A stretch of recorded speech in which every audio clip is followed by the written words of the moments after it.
Well, he's being called the John Grisham of the medical world, a man with a day job, as Grisham had when he was a lawyer and wrote a best-selling book, First Time Out.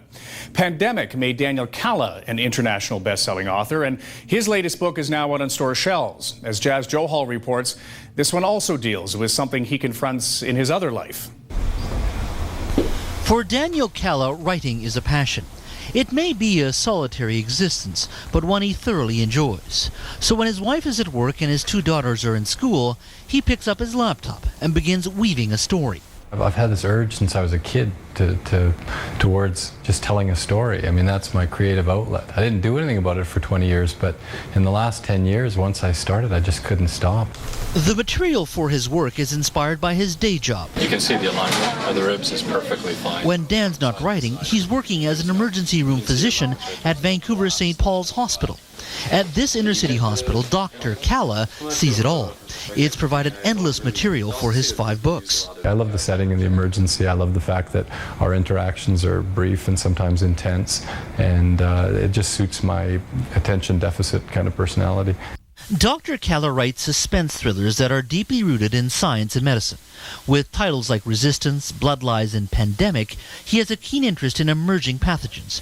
In 2003, the SARS virus was spreading in many cities around the world. Dr. Kalla sat on a task force to deal with the virus in Canada.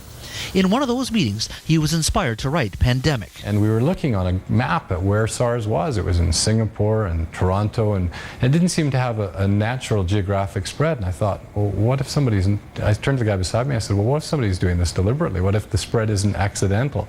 And that's when the idea twigged. I mean, what if terrorists tried to use a virus as a weapon? His latest book, Cold Plague, looks at prions, the protein responsible for mad cow disease. Even with his busy day job, Dr. Kalla has over 1 million books in print in 10 languages, including 2 which have been optioned for feature films. He jokingly refers to himself as a professional alarmist. To me, a good thriller has a few qualities. One of it is a sense of big stakes. I think if it's just a cat messing up a tree, it's hard to get excited about. I like putting the world in a little bit of peril. Clearly, putting the world at peril means the doctor won't be quitting his day job. There's just too much material for his other pursuit.